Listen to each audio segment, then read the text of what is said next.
और बाबा सिद्दीकी का जो मर्डर हुआ है उसको डाइवर्ट करने के लिए सलमान खान की तरफ, लॉरेंस बिश्नोई की तरफ या कुछ भी कर लिया जाए, लेकिन जब तक धारावी के बारे में उनकी क्या कनेक्शन है धारावी से वो इन्वेस्टिगेट नहीं किया जाएगा, इस मामले की सच्चाई दुनिया के सामने नहीं आएगी। सलमान खान से दोस्ती, चलिए यही लॉजिक मान लेते हैं, झूठा या सच्चा जो भी लॉजिक है, तो सलमान खान के सबसे निकटतम दोस्त यही है क्या? सलमान खान के दोस्त तो आरएसएस और बीजेपी में सबसे ज्यादा हैं। मोदी जी का प्रचार भी किया था, वो सबसे ज्यादा टच में आरएसएस के हैं, मोदी जी के बहुत बड़े तारीफ करने वाले हैं। तो आरएसएस और बीजेपी के किसी भी व्यक्ति का क्यों कनेक्शन नहीं देखा जा रहा? इन्वेस्टिगेशन धारावी से कनेक्शन करके जब तक नहीं होगा इसमें सच्चाई सामने नहीं आएगी।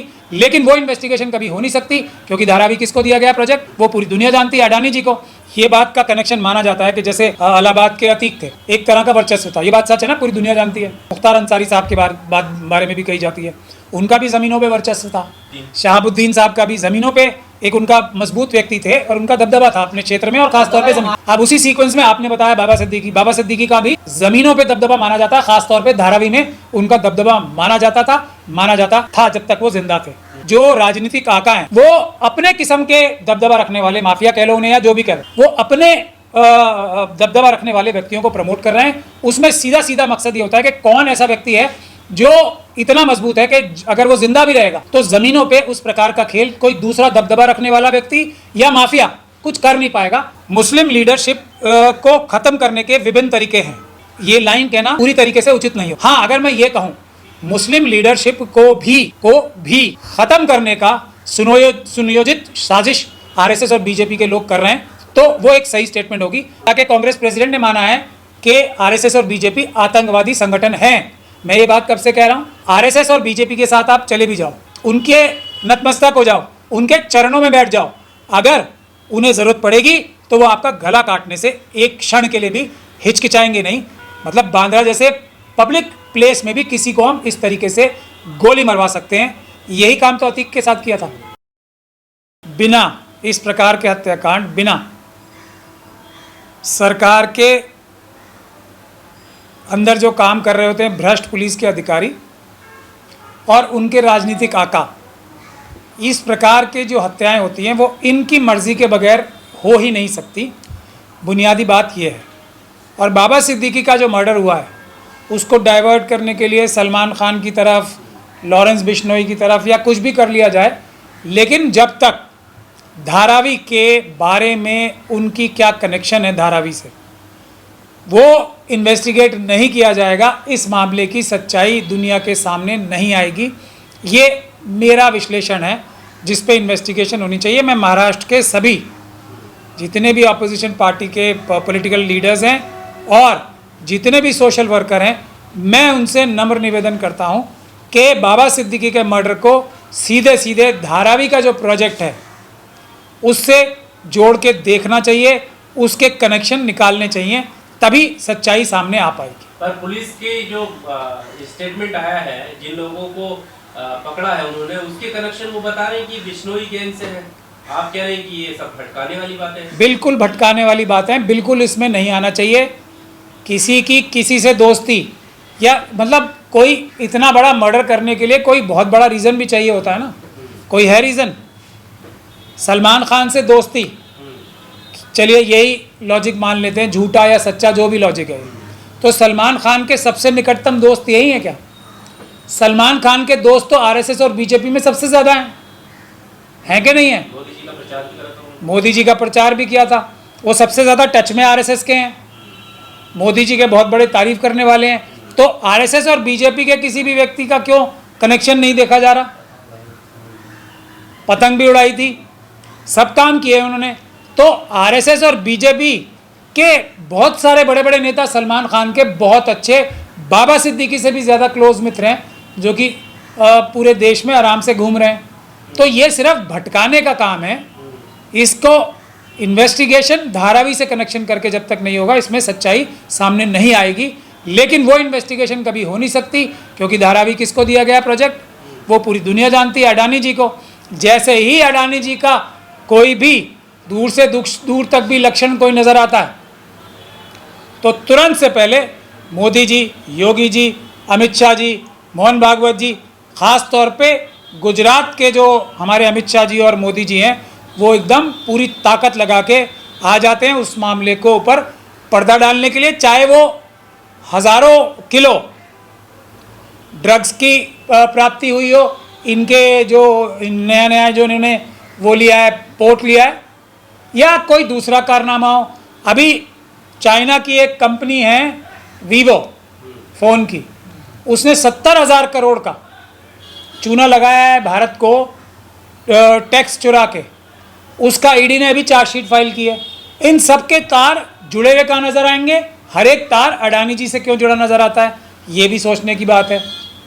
तो जब तक इसमें इन्वेस्टिगेशन सुप्रीम कोर्ट या हाई कोर्ट के सिटिंग जज के द्वारा नहीं की जाएगी, उसके निगरानी में, इसमें सच्चाई आने का कोई सवाल ही पैदा नहीं होता। अभी क्राइम ब्रांच कर रही है, क्राइम ब्रांच जो महाराष्ट्र पुलिस की है, बॉम्बे पुलिस की है, वो इसको रफा दफा करने की कोशिश करेगी। मेरा काफ़ी एक्सपीरियंस है महाराष्ट्र की और बॉम्बे की पुलिस से, बहुत मुंबई पुलिस से मेरा काफ़ी वो रहा है, मेरा एक्सपीरियंस है उनके बारे में, क्योंकि काफ़ी केस मैंने किए हैं।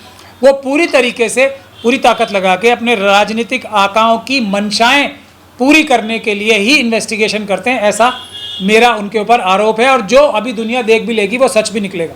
पर बाबा सिद्दीकी को जैसे ही कल ये खबर सामने आई, कुछ तस्वीरें सोशल मीडिया पर वायरल हुई और ये कहा जाने लगा कि बिहार से लेकर उत्तर प्रदेश और अब महाराष्ट्र, एक के बाद एक जो मुस्लिम लीडरशिप है, मुस्लिम कद्दावर नेता थे, उनको निपटाया जा रहा है, जिसमें शहाबुद्दीन का नाम है, मुख्तार अंसारी, अतीक अशरफ और अब बाबा सिद्दीकी। इसमें कितनी सच्चाई आपको लगती है? क्या ये कोई प्लानिंग हो सकती है?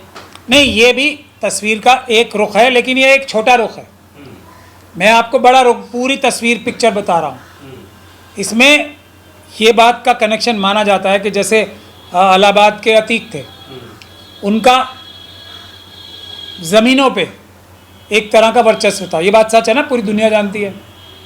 ज़मीनों पे वर्चस्व था उनका, ज़मीन के ऊपर उनका कहना चलता था बहुत। यही बात मुख्तार अंसारी साहब के बारे में भी कही जाती है।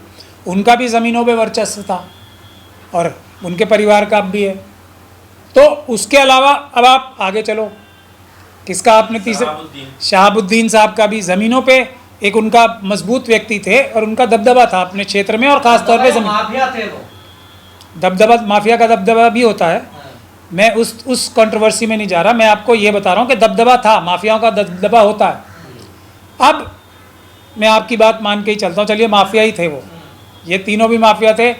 उसी प्रकार से एक आज़म खान साहब भी जेल में, उनका भी माना जाता है दबदबा है ज़मीनों पे। अब उसी सीक्वेंस में आपने बताया बाबा सिद्दीकी का भी ज़मीनों पे दबदबा माना जाता है, ख़ास तौर पे धारावी में उनका दबदबा माना जाता था जब तक वो जिंदा थे। तो अब मैंने क्या कोई गलत कॉम्बिनेशन कनेक्शन करके बताया आपको? मतलब यही लिस्ट ये तैयार की अब क्या कर रहे हैं जो राजनीतिक आका हैं, वो अपने किस्म के दबदबा रखने वाले, माफिया कह लो उन्हें या जो भी कह लो, वो अपने दबदबा रखने वाले व्यक्तियों को प्रमोट कर रहे हैं। उसमें सीधा मकसद ये होता है कि कौन ऐसा व्यक्ति है जो इतना मजबूत है कि अगर वो जिंदा भी रहेगा तो ज़मीनों पे उस प्रकार का खेल कोई दूसरा दबदबा रखने वाला व्यक्ति या माफिया कुछ कर नहीं पाएगा। इस सीक्वेंस में आप इन सब हत्याओं को निकाल के देख सकते हो। और हाँ, एक साथ में ये भी कहा जा सकता है कि एक आइसिंग ऑन द केक जो होता है ना, जो एक स्पिन ऑफ कह लें जिसे, या जो एक एक्स्ट्रा चीज़ मिल जाती है जो फ्री में मिल जाती है, एक के साथ एक फ्री, तो ये मुसलमान भी हैं इंसिडेंटली।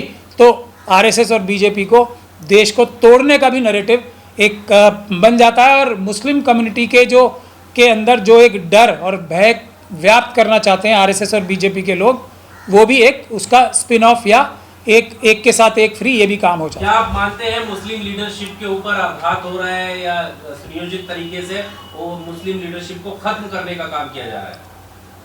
मुस्लिम लीडरशिप को ख़त्म करने के विभिन्न तरीके हैं, बहुत अलग अलग तरीके हैं, और ये शब्द, ये लाइन कहना पूरी तरीके से उचित नहीं होगा।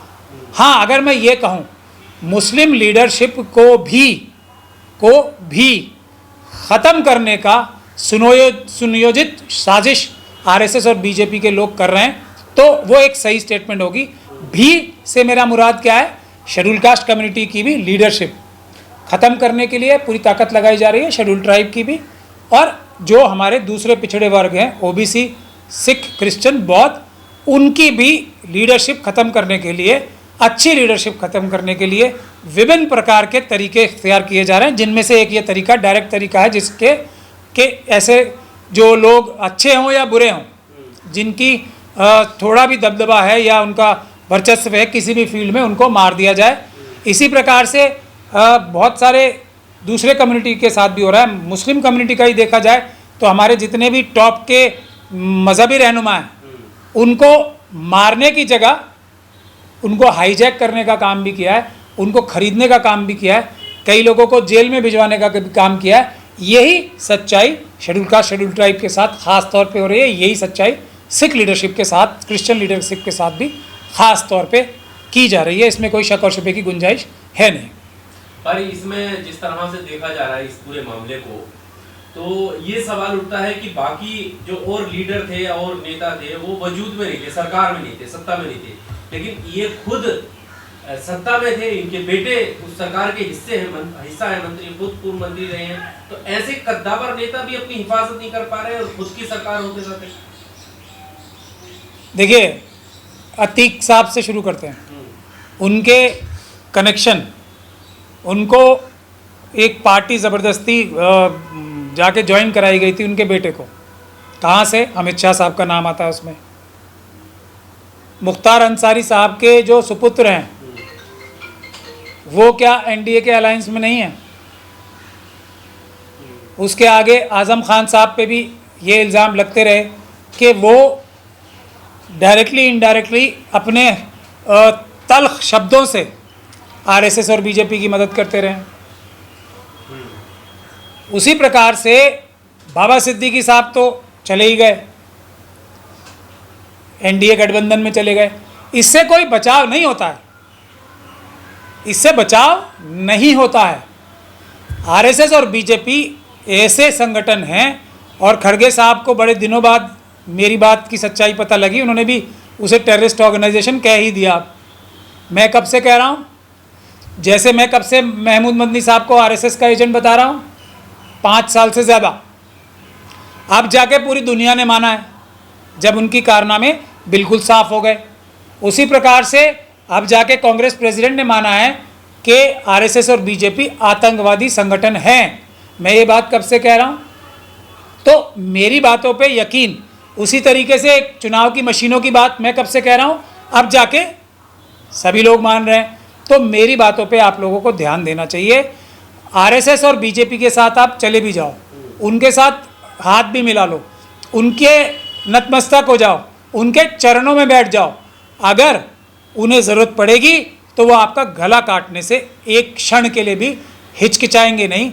इसके दर्जनों एग्जाम्पल मैं आपको दे सकता हूँ, एक नहीं दर्जनों एग्जाम्पल हैं। उसमें से सबसे बड़ा एग्जाम्पल तो महाराष्ट्र सरकार का ये कि शिवसेना जिसके कंधों पे चढ़ के, बाबा साहब ठाकरे के कंधों पे चढ़ के बीजेपी महाराष्ट्र में जगह बना पाई थी, तो जब उसके परिवार को राजनीतिक रूप से समाप्त करने के लिए एक क्षण, एक सेकंड नहीं लगाया, आरएसएस और बीजेपी की सोच ये है, जिस हाथ से खाना खाएंगे उसको भी काटने में एक क्षण नहीं लगाएंगे। उसका सबसे बड़ा एग्जाम्पल ये है कि वो भारत देश में रह के ही भारत देश के साथ कितनी बड़ी गद्दारी करते हैं। इसके एक नहीं फिर दर्जनों एग्जाम्पल हैं। साध्वी प्रज्ञान सिंह ठाकुरों या जो वो डीआरडीओ के साइंटिस्ट थे जिन्होंने अपने जो अबुल कलाम आज़ाद साहब थे, उनके सारी मेहनत की जो कमाई थी, उनकी जो उन्होंने जो इंटर बैलिस्टिक मिसाइल्स बनाए, इंटर कॉन्टिनेंटल मिसाइल्स बनाए थे, उसकी सारी टेक्नोलॉजी पाकिस्तान को बेच दी। तो जो हाथ आरएसएस और बीजेपी के लोगों को खिलाएगा वो उसको भी खाने में, उसको काटने में एक क्षण भी नहीं लगाते हैं। ये उनका चाल चरित्र और चेहरा है। क्या आने वाले चुनाव को लेकर कुछ इस तरीके की प्लानिंग हो, हत्या का कुछ वजह लगती है? नहीं, दहशत फैला रहे हैं ना। एक तरीके से देखिए, अजीत पवार जी को भी मैसेज दे दिया, वो भी परिवार करने लगे थे ना, यानी कि शरद पवार जी से बता रहे थे कि जनता जो है उन परिवार को जो तोड़ता है, या परिवार में साथ रहने के लिए जनता उनके ऊपर दबाव बना रही है, या जनता उनसे नाराज़ होती है जो परिवार तोड़ता है।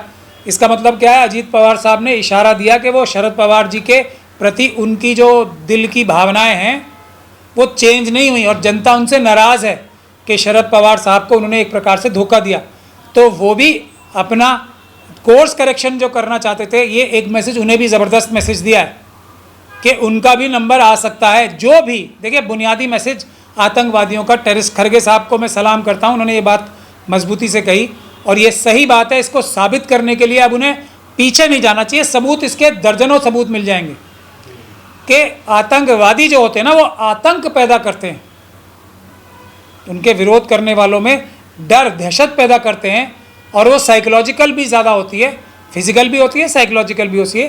तो अपने विरोधियों को, जो उनकी पार्टी के अंदर भी एक बगावत हो रही है, उनको भी एक मैसेज देने का काम किया है कि हम किसी को भी कहीं भी सरेआम, मतलब बांद्रा जैसे पब्लिक प्लेस में भी किसी को हम इस तरीके से गोली मरवा सकते हैं। यही काम तो अतीक के साथ किया था। ये मैसेज क्लियर कट आरएसएस और बीजेपी का मैसेज है जो हमें समझना चाहिए और इसका मुकाबला करने हमें लड़ना चाहिए उसी स्पिरिट से जो भगत सिंह, अशफाकुल्ला खान की स्पिरिट थी, उसी स्पिरिट से लड़ना चाहिए। तो बाबा सिद्दीकी की हत्या आरएसएस ने करवाई? मैं आपको बता रहा हूँ, लॉजिक बता रहा हूँ ना मैं, किसने कराई है उसका तरीका सिर्फ एक ही है। मैं एक वकील हूँ, उसका तरीका ये है, निष्पक्ष रूप से, ट्रांसपेरेंट रूप से, मतलब पारदर्शी रूप से इन्वेस्टिगेशन होनी चाहिए।